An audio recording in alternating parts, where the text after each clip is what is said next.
Hai. Selamat datang kembali di channel Min Donghua. Di video kali ini kita akan melanjutkan cerita Donghua Battle Truck Devon. Ayo langsung aja ke alurnya.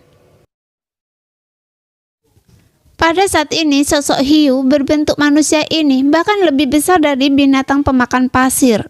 Tentu saja ukurannya yang besar bukan berarti kekuatan tempurnya lebih besar. Sekarang giginya yang tajam terus mengerahkan tenaganya dan mencoba menggigit Xiaoyan hingga berkeping-keping. Hanya saja avatar Yuan Shen tiba-tiba meraung dari samping dan tinju di pinggangnya tiba-tiba meledak. Segera sosok hiu itu menghibaskan ekornya lalu membentuk badai pasir dan langsung bertabrakan dengan avatar Yuan Shen dengan keras. Keluar! Tiba-tiba terdengar suara teredam dan keduanya bertabrakan dengan liar. Namun kekuatan avatar Yuan Shen juga sangat mendominasi yang membuat hiu itu melakukan kekerasan yang hebat. Pada saat yang sama, nyala api 3 warna di tubuh Xiaoyan menyapu ke arah mulutnya yang besar hiu itu dan berubah menjadi lautan api yang mengamuk, menderu menuju mulut besar sosok hiu itu. Sehingga kekuatan nyala api yang mengerikan itu mengejutkan hiu tersebut dan dia segera menggelengkan kepalanya dan melemparkan Xiaoyan keluar dari mulutnya. Di bawah lautan api Xiaoyan, hiu hitam legam ini memancarkan fluktuasi aura yang ganas dan sosoknya yang besar berubah menjadi badai pasir dengan keras dan menghilang. Saat berikutnya, tiba-tiba dia muncul di sisi lain, mengibaskan ekornya dengan liar, langsung menimbulkan angin dan pasir di sekitarnya, yang membuat tempat itu semakin gelap. Saat Xiaoyan dan yang lainnya berada di tengah badai, hanya wajah Ye Beijing yang penuh kepuasan, dan matanya tertuju pada Xiaoyan, seolah-olah dia sedang mengagumi bunga.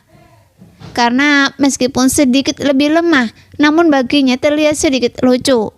Bagaimanapun hiu di gurun ini tidak mudah untuk dihadapi oleh Xiaoyan, karena dia bisa bersembunyi di tengah badai pasir dan kecepatannya juga sangat cepat, sehingga sulit untuk membunuhnya dalam waktu singkat, kecuali badai pasir di sini dihentikan, atau menggunakan metode yang sama untuk membunuh monyet pasir dan binatang penelan langit, dengan memasukkannya ke dalam tanah seperti sebelumnya. Sebenarnya, Xiaoyan juga sudah mencari di sekitar, tapi tanah di sini berbeda dari yang sebelumnya. Sebaliknya, ada sejumlah besar tanah yang ditembus oleh badai pasir, bahkan seolah-olah semuanya telah ditembus, dan sejumlah besar badai pasir mengaum keluar dari dalam tanah. Tapi Xiaoyan juga telah mengatur formasi penahanan seperti sebelumnya. Selama dia bisa menghadapinya untuk menemukan kelemahan hiu ini, maka Xiaoyan bisa membunuhnya. Lagi pula, semua makhluk luar angkasa yang ada di sini, mereka jelas berbeda dari makhluk nyata yang berada di dunia sensi. Meskipun mereka memiliki kekuatan yang besar, tapi dia tampaknya tidak terlalu menonjol dalam hal kecerdasan. Karena seperti yang dikatakan Ye Beijing, ini adalah lipatan luar angkasa, seperti halnya subdunia. Mereka termasuk dalam sungai waktu yang salah. Mereka sendiri juga merupakan keberadaan yang salah. Jadi mereka cepat atau lambat akan menghilang dalam sungai waktu yang panjang. Sekarang, hiu itu berubah menjadi partikel badai dan bergabung dengan angin kencang. Sehingga untuk menyelesaikan serangan mendadak dari badai pasir, Xiaoyan harus menggabungkan dengan avatar Yuan Shen, karena kekuatan gigitannya lebih kuat dari yang dibayangkan. Sebenarnya tubuh fisik hiu ini masih sedikit lemah, tapi saya tidak tahu apakah ada cara untuk menghentikan angin di pasir. Saat Xiaoyan memiliki pandangan serius di matanya karena tempat ini telah sepenuhnya menjadi sarang hiu ini, sehingga yang bisa dilakukan Xiaoyan hanyalah bertahan melawan serangan satu demi satu. Meskipun kekuatan tempur hiu ini sebanding dengan prajurit tingkat keempat keabadian dewa, namun wilayahnya bukanlah keabadian tingkat keempat yang sebenarnya, karena kekuatan mereka semuanya di antara ilusi dan tidak nyata. Segera Xiaoyan tiba-tiba menampar telinganya dan cahaya kemasan terbang keluar, dan pilar pengguncang surga langsung mulai melonjak dan kecepatan yang terlihat dengan mata telanjang. Dalam sekejap ukurannya menjadi beberapa ratus kaki. Namun 100 kaki saja tidak cukup, dan ide Xiaoyan adalah membuat pilar pengguncang surga cukup besar untuk mengubahnya menjadi dinding angin yang dapat menghalangi badai pasir. Segera sebuah pikiran muncul di benak Xiaoyan. Pilar Tianjun mulai meroket lagi hingga mencapai puluhan ribu kaki dan langsung menembus seluruh badai pasir yang mengembun. Pada saat yang sama, tubuh avatar Dewa Asli juga mulai membengkak dengan pesat. Sambil memegang pilar Tianjun, dia memasukkannya dengan kuat ke dalam ngarai, sehingga terdengar suara gemuruh yang keras. Setelah pilar Tianjun memblokir badai pasir, di belakang pilar Tianjun, angin dan pasir dengan cepat melambat. Dan sosok Hiu juga muncul di sana. Melihat pemandangan itu, sosok Hiu itu tiba-tiba bergerak dan sebenarnya terbelah menjadi 3 avatar di tengah badai pasir. Saat Xiaoyan mengaum ke arah Hiu itu, Xiao Jueli juga tiba-tiba mengangkat tangannya dan melambaikannya. Segera cahaya hitam dari sabit kematian langsung menyapu ke arah salah satu avatar Hiu itu dan langsung menghancurkannya dalam sekejap. Namun setelah avatar Hiu itu dipotong menjadi 2 dan meledak, dia berubah menjadi kabut berdebu yang beracun yang segera menyelimutinya. Pada saat yang sama, 2 avatar Hiu lainnya bergegas mendekat. Tapi Xiaoyan segera mengangkat tangannya dan meninju dari udara, yang membuat semuanya meledak lagi dan berubah menjadi awan kabut beracun. Namun karena penyebarannya begitu luas, Xiaoyan hanya bisa menghindarinya dengan mundur ke dalam badai pasir. Benar saja, saat Xiaoyan mundur ke dalam badai pasir, tubuh aslinya terbuka kembali. Giginya yang tajam seperti kristal terbuka, tetapi saat itu muncul, tiba-tiba terjadi pertempuran cahaya di sini. Namun, apa yang tampaknya merupakan kekurangan yang diungkapkan Xiaoyan, sebenarnya itu adalah rencana yang telah dibuat Xiaoyan di dalam hatinya. Karena ini adalah tempat di mana Xiaoyan memasang batasan terlebih dahulu, dan segel pembatas misterius yang tak terhitung jumlahnya muncul. Kemudian monster hiu itu diikat dengan tali seperti rantai.